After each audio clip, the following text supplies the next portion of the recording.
पर नाम गुरु प्रताप से प्राप्त नाम। प्रभु का नाम और प्रभु अभिन्न रूप है। जैसे प्रभु में अनंत शक्ति है, ऐसे नाम में अनंत शक्ति है। जैसे प्रभु महान ऐश्वर्य वैभव संपन्न है, ऐसे नाम महान ऐश्वर्य वैभव संपन्न है। हमारे प्रभु के नाम सब महान महिमामय हैं।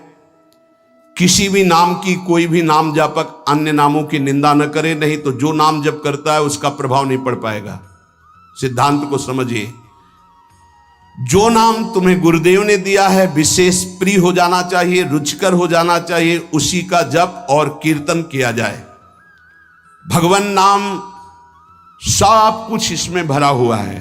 समस्त अभीष्ट मनोरथों की सिद्धि नाम जप से प्राप्त हो जाएगी। तो एक ही नाम रखा जाता है, बहुत नाम क्यों रखे गए? बोले विभिन्न रुचियों के कारण, विभिन्न भावों के कारण भगवान अवतार विभिन्न लेते हैं और उनके नाम भी भिन्न भिन्न होते हैं, लेकिन फल सबका भगवत प्राप्ति ही है। इसलिए जो गुरु नाम दे उसमें प्रियता करो, उसमें रुचि करो, उसको निरंतर जपो। सतयुग में जब सैकड़ों यज्ञ की जाती थी तो उन सैकड़ों यज्ञों का जो फल होता था वो सारा का सारा कलयुग में नाम जप से प्राप्त हो जाता है, नाम कीर्तन से प्राप्त। बड़ा प्रभाव महिमा में कलयुग का इस बात पे है कि ये नाम जप से बहुत जल्दी सिद्धि प्राप्त कराता है। सतयुग में भगवत प्राप्ति का प्रधान साधन ध्यान, त्रेता में विशेष विशेष यज्ञ, द्वापर में भगवान की पूजा पद्धति से भगवान की प्राप्ति, लेकिन कलयुग में केवल नाम जप नाम कीर्तन से भगवत प्राप्ति, समस्त पापों का शमन और भगवत प्राप्ति। बड़े सौभाग्यशाली वो जन हैं जिनको भगवान के नाम के स्मरण की वृत्ति आ गई, या भगवान का नाम जप करने की जो प्रेरणा देते हैं, जो स्मरण करते हैं और स्मरण कराते हैं, बड़े सौभाग्यशाली हैं जो भगवान नाम जप स्वयं करते हैं और दूसरों से नाम जप कराते हैं। इस कलिकाल रूपी दुष्ट सर्प ने सबको डस लिया है। इसकी पहचान के हमारे ऊपर कलयुग का विष चढ़ गया कि नहीं? व्यभिचार, झूठ बोलना, हिंसा, मांस खाना, जुआ खेलना, छल कपट करना, चोरी, स्वर्ण चोरी, इधर उधर से किसी भी तरह छल कपट करके धन को एकत्रित करना, ये सब कलयुग के दोष हैं। मदिरा पान करना, ये उसके सब दोष हैं। अगर इनमें से कोई भी झूठ, कपट, छल, हिंसा, चोरी, बेविचार, मांस खाना, शराब पीना, जुआ खेलना, किसी भी तरह का जुआ, वो सब कलयुग का प्रभाव आ चुका है। तो हमें लगता है चाहे जितना सावधान हो, एक दोस्त तो आ ही जाता है झूठ बोलना, झूठ बोलना। और एक आया तो उसकी ऑफिस तैयार है, वो आके बैठ जाएगा। तीखी दाढ़ वाले महान विष फेंकने वाले इस कलयुग रूपी सर्प ने सबको डसने की कोशिश की। अगर कोई इसके विष से बच सकता है तो वही जो गोविंद गोविंद, कृष्ण कृष्ण, राधा राधा राधा, शीघ्र ही संपूर्ण विष उतर जाएगा, समस्त दोष रहित हो जाएगा जो नाम जप करेगा। जिसकी जिह्वा पे चलता रहता है राधा राधा राधा, हरि हरि हरि, कृष्ण कृष्ण कृष्ण, कलयुग कभी उसकी तरफ आंख उठा के भी नहीं देखता। कोई भी बाधा उसे सता नहीं सकती जिसकी जिह्वा पे न। इसीलिए नाम पाहरो दिवस रात दिन एक अंग रक्षक रखो नाम का, जो तुम्हें बचाता रहेगा। नहीं बहुत ही अभी मनमानी कर लो, आगे डिप्रेशन में आ जाओगे। जब बार बार क्रॉस चिंतन चलने लगते हैं तो बौद्धिक शक्ति कमजोर हो जाती है और मन फिर डूबने लगता है भय में, कल्पनात्मक भयों में। बहुत सावधान, नाम चलाओ, नाम बार बार नाम के द्वारा चिंतन को, जो बार बार संसार के भोगों में, जिसे वो अंग्रेजी से एक भाई कह रहे थे ओवर थिंकिंग, बार बार इसे काटो नाम से, नहीं पहुंचा देगी, वहीं पहुंचा देगी। कलयुग कोई भी बाधा नहीं डाल सकता जिसकी जिह्वा पे नाम चल रहा है। पकड़ो बात को, पकड़ो हरि आश्रय और नाम। जो लोग सोने से लेकर जगने तक, जगने से लेकर सोने तक बार बार नाम जप करते रहते हैं, कोई भी दोष, कोई भी विनायक, भूत प्रेत, पिशाच, यक्ष, राक्षस, कलयुग, कोई भी उसे बाधा नहीं पहुंचा सकता। नाम जप चल रहा है। जन्म लेना धन्य हो जाएगा यदि नाम जप करना शुरू कर दिया। वो धन्य है, वो कृतार्थ है। उन्होंने सारे तीर्थ अवगाहन कर लिए, सारे पुण्य कर लिए, सारे दान कर लिए, जो अपने इस जन्म में नियम ले लिया कि अब नाम जप करूंगा। जीवन का पाने योग्य परम फल अपने आप तुम्हारी झोली में आ जाएगा। तुम्हें बस राधा राधा राधा राधा जपना है। भगवदाश्रय और नाम जप, इससे निश्चित परम कल्याण, परम मंगल हो जाएगा। बस मन लगे ना लगे, राधा राधा राधा, मन की चक्कर में मत पड़ो। ये 2-4 बार नाम जप करेगा फिर भाग जाएगा। जबान से चलो, जबान से नाम जप करो। नाम जी ही जपी जा गए जोगी, राधा राधा राधा, हमें फल फूल नहीं। ये राधा राधा बोल रहे हैं, कोई विघ्न हमें परास्त नहीं कर पाएगा। हम ये नहीं कहते आएगा नहीं, परास्त नहीं कर पाएगा। और धीरे धीरे जब मन पकड़ लेगा नाम, बस परम लाभ प्राप्त हो जाएगा। जब हृदय से नाम चलता है तब वो भगवत साक्षात्कार की योग्यता आ जाती है। इसलिए भगवत आश्रित रहो, खूब नाम जप करो। हमारा एक भी क्षण नाम न छूटने पावे, यही सत्संग का, शास्त्रों का, संतों का, सबका एक ही मत है। जैसे भगवान में अनंत गुण है, ऐसे नाम में अनंत गुण है। नाम जपोगे वो सब अनंत गुण आपके अंदर प्रकाशित हो जाएंगे। जैसे भगवान को मंगल भवन कहा गया, ऐसे नाम को मंगल भवन कहा गया। नाम जपत मंगल दिशि दसहु, जैसे भगवान के लिए कहा गया मंगल भवन अमंगल हारी। तो नाम जपत, जहां हमारे जिह्वा पे नाम, सारे अमंगल नष्ट हो जाएंगे। मंगल दिशि दसहु, 10 दिशाओं में कहीं भी हो, नाम चल रहा है, मंगल ही होगा। ये नाम रूपी अमृत का त्याग कर, ये जो हम लोग विषय रूपी विष पी रहे हैं, इसलिए हमारी दुर्गति हो रही है। बुद्धिमान मनुष्य से ये प्रार्थना है, बुद्धिमान इसलिए कि वही बुद्धिमान जो हमारी प्रार्थना सुनेगा। ये जीवन पुरुषार्थ करने के लिए मिला है। पुरुषार्थ है एक बात का, जिह्वा पे नाम और शरीर से जो आपका कर्तव्य है वो कर्तव्य कीजिए। लेकिन जीवन जीने के लिए कर्तव्य होता है और जीवन की पूर्णता के लिए नाम होता है। अगर जीने के लिए ही केवल कर रहे हो और जो मिला उससे जी रहे हो, तो जी किसके लिए रहे हो? बस ये अधूरी बात पूरी कर लो। अपने कर्तव्य का पालन और भगवान नाम जिह्वा पे, अगर आदर सहित कहीं तुम नाम जप करने लगे तो आप जान लीजिए कि अब आपका निश्चित उद्धार हो जाएगा। कोई भी दुख आपको फंसा नहीं पाएगा। जब तक तुम्हारे अंदर नाम के प्रति भाव नहीं आ रहा है, तभी तक ये आपत्ति विपत्तियां आपको घेरे हुए हैं। आपत्ति विपत्तियों में फंसकर हम जिससे आपत्ति विपत्तियां आ रही वही पाप कर्म और करते जाते हैं। और जबकि आपत्ति विपत्ति के नाश का उपाय हरि स्मृति सर्व विपद विमोक्षणम, यदि हम हरि का स्मरण करने लगे तो हर विपत्ति से लड़ सकते हैं, हर आपत्ति से हम लड़कर निकल सकते हैं। लेकिन हमारे द्वारा आपत्ति विपत्ति आने पर और पाप कर्म होने लगते हैं, जिससे और दुख में डूब जाए। मूर्खता हमारी बुद्धि में बैठ गई है। जब तक प्रभु का नाम जपने की बात आप अपने हृदय में नहीं लाते, तब तक अन्य कोई साधन आपको दुखों से नहीं बचा सकता। पक्का मानो, ये किसी पक्षपात की बात नहीं है। ये माया का भ्रम, इसके द्वारा प्रकट किया हुआ भेद, ये किसी और साधन से नहीं छूटता है। ये आवागमन चक्र से मुक्ति नहीं मिलती है। जो निरंतर नाम जपना स्वीकार कर लिया, वही इस माया चक्र से मुक्त हो जाता है। नहीं तो बिना पानी के डूब के मर गए। माया ने बिना पानी के डुबा के मार दिया। प्रयास तो तू कर रहा है सुख के लिए, लेकिन पूरी आयु गंवा दिया, कभी सुख नहीं मिला। खाली धंधा तुम्हारा चलता रहा, फल कुछ नहीं मिला। क्यों? बोले बिना गुरु के ये तुम्हारी दुर्दशा हो गई। यदि गुरु का वाणी जो शब्द है उसको पकड़ लिया होता तो तेरी अब तक मुक्ति हो गई होती।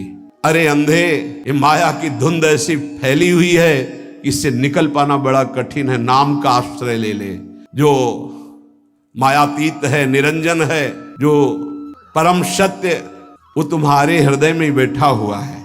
यदि तू अपने हृदय में नाम चला ले तो तेरा परिचय बन जाएगा। फिर अंतर और बाहर जिधर दृष्टि जाएगी वो एक ही दिखाई देगा। नानक साहब कह रहे कोई दूजा नहीं है देखा है, जो बाहर है वही अंतर, जो अंतर वही बाहर है। यदि किसी सम्राट के महान वैभव खजाने में असंख्य धन हो और आपको पता ना चले और आप उसी के पास रहते हो और 1-1 रुपये मांगते हो, फुटपाथ में खड़े हुए, पास में खजाना जमा है, किसी वैभवशाली सम्राट का खजाना है, वो भी छोड़े हुए, कोई भी ले सकता है, पर पता ही नहीं कि इसके अंदर खजाना है, और वही खड़े फुटपाथ में 1-1 रुपया मांग रहा है। ऐसे ही भगवान ने अपना सारा खजाना नाम में रख के छोड़ दिया।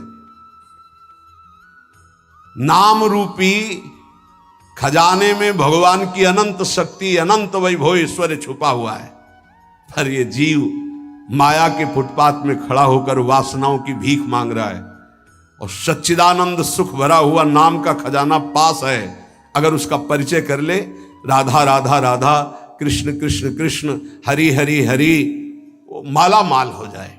कलेव दोष निधे राजन, नस्त हेको महान गुण, कीर्तना देव कृष्णस्य मुक्त बंधा परम ब्रजेत। सबको शास्त्रों का सम्यक स्वाध्याय करना चाहिए, तभी पता चलता है कि हम जो सुन रहे हैं वो सही सुन रहे हैं या गलत सुन रहे हैं। आजकल बहुत गलत भी सुनाया जाता है, हमें लगता है कि थोड़ा श्रवणेंद्रिय को बचाया जाए। कलिर दोष निधे राजन, कलयुग का ये दोष है, अपने को भगवान और भगवान को ना मानना। क्यों? दुर्गति इसी से तो होगी। भगवान को जिसने भगवान माना और तन्मय हो गए तो स्वयं भगवत स्वरूप हो गए, ये हम बात मानते। तस्मित् तज्जने भेदा भावात, भगवान में तन्मय हो गए तो भगवान के स्वरूप हो गए। भगवान से अलग, आप लोगों को शायद इस बात का पता ना हो, जब गंगा जी की बाढ़ आती है तो विशाल धारा हो जाती है, और जब घटती है तो 2-3 भाग हो जाते हैं। तो प्रधान धारा से जो भाग अलग हो गया उसका विज्ञजन, शास्त्र ज्ञानी जन आचमन भी नहीं करते, स्पर्श, उसको जानते हो क्या कहते हैं? गंगौघ, गंगा का पाप, उसको उसमें कभी अवगान नहीं करते जो शास्त्र के ज्ञानी। अब गांव के नहीं जानते बेचारे, गंगौघ उसे कहते हैं। ऐसे ही जो धारा से अलग हुआ वो गंगौघ जल, ऐसे ही जो भगवान से अलग हुआ वो पाप के सिवा और कोई शिक्षा नहीं दे सकता। कौन ऐसा आज तक ज्ञानी प्रकट हुआ भूमंडल पर जिसने भगवान की सत्ता को न माना? 2 प्रकार से भगवान का भजन होता है, एक निराकार, एक साकार। सगुण साकार, निर्गुण निराकार मानते हैं। वही निरंजन मायातीत है, वही त्रिगुण माया को रचता है, और वही योग माया के द्वारा प्रकृति को अधीन करके अपने रूप को प्रकाशित करता है। कुछ लोग बहुत बाक चापल्यता कि फिर तुम नारायण को मानते हो, हरि को मानते हो, मान लो ब्रह्मा के पिता भगवान विष्णु, तो विष्णु के पिता कौन है बताओ आप? विष्णु के पिता कौन? मूल का कोई मूल होता है क्या? श्री कृष्ण चंद्र जी गीता में कह ऊर्ध्व मूलो मधा शाखा, समझ में नहीं आ रहा? मूल का कोई मूल होता है? मूल का तो सबका मूल वो खुद है। शंकर जी के ब्याह में वेद ही ब्राह्मण रूप धारण करके स्वस्थ वाचन हरि ओम, फिर शाखोच्चार बोला जाता है अंबा पार्वती जी के साथ। आपका नाम, पार्षद खड़े थे, देवाधिदेव महादेव, बाप का नाम शाखोच्चार में बोला जाता है। महादेव जी ने इशारा किया, चतुर्मुख ब्रह्मा जी बैठे, बोलो पितामह है ना। ब्रह्मा जी, बाबा का नाम, बोले हरि को बोल, बोले हरि, पर बाबा का नाम, बोले शिव, बोले तो पहले बेटे का नाम बोला था, तो बेटे भी हम ही है, बाप भी हम ही, पर बाबा भी हम ही है। कैसे चलोगे इनको? अरे यही है, सबके मूल है। बहुत बचने की जरूरत है, बहुत बचने की। बड़ा संस्कार पड़ता है, कुसंग से बचिए।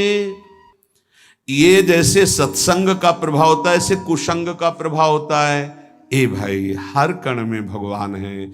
आप जब भगवत भावना करते हो तो आप जहां से भावना करते हो वहीं से भगवान आपको अनुभव करा देंगे।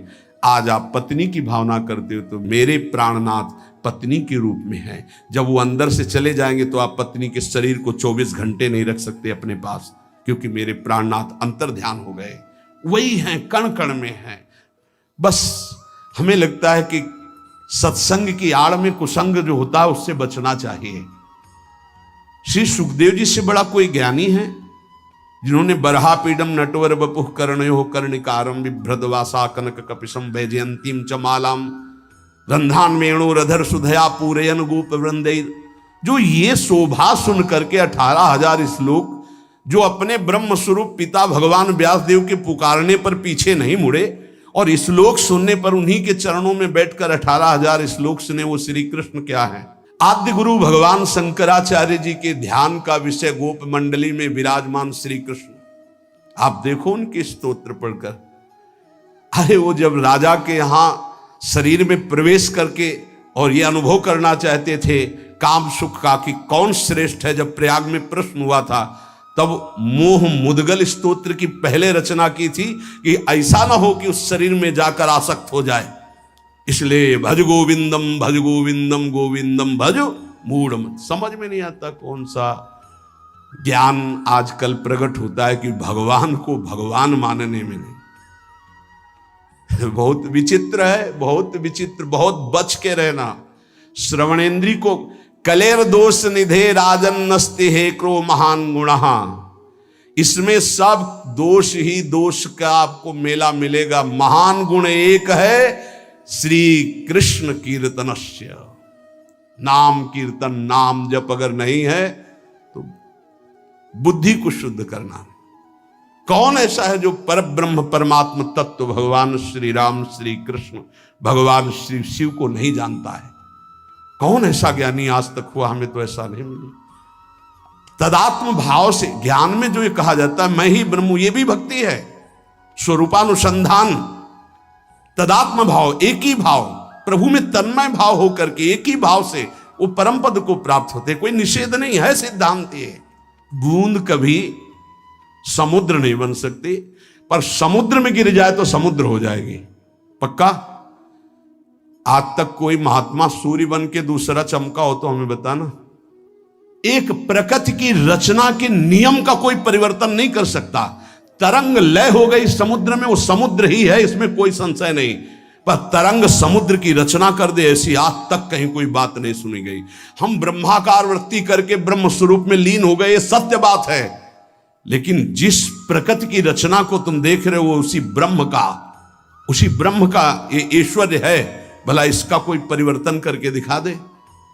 बहुत बहुत चाहे जितना तपस्वी ज्ञानी ध्यानी, विश्वामित्र जी ने थोड़ा प्रयास किया कि नए स्वर्ग की रचना करके त्रिशंकु को भेजूंगा, वहां से धक्का लगा दिया। आज तक ऐसे हिलगा हुआ है त्रिशंकु, ना नीचे उतार पाए ना ऊपर भेज पाए। नई सृष्टि की रचना करना, लेकिन कौन कर सकता है? भगवान के सामने किसी की नहीं। उनकी इस प्रकृति का कौन परिवर्तन कर? ऐसे ऐसे महात्मा हुए, समुद्र को अंजुली में पी गए, लेकिन परिवर्तन कर सकते हैं? रात दिन पूरी प्रकृति का परिवर्तन है। उस ब्रह्म का चिंतन करके उसमें लीन हुआ जाता है। इसका मतलब नहीं कि मैं ब्रह्म हूं और सब निंदा स्तुति करके भगवद विग्रहों की, भगवद अवतारों की, इनकी, ऐसा नहीं कि भगवद अवतार का उपासना करने वाला निराकार तत्व को नहीं जानता है, ऐसा ना समझा जाए। गोपीजन महाप्रेम स्थिति में है, इनसे बड़ा प्रेमी कौन होगा सगुण साकार का? आप केवल यशोदानंदन नहीं है, मैं जानती हूं आप सबके हृदय में विराजमान आत्म तत्व है। क्या आत्म तत्व? किस रूप में? निराकार। आप सबके हृदयों में विराजमान। कौन सा ऐसा भक्त है जिसको ये ज्ञान ना हो जाता हो?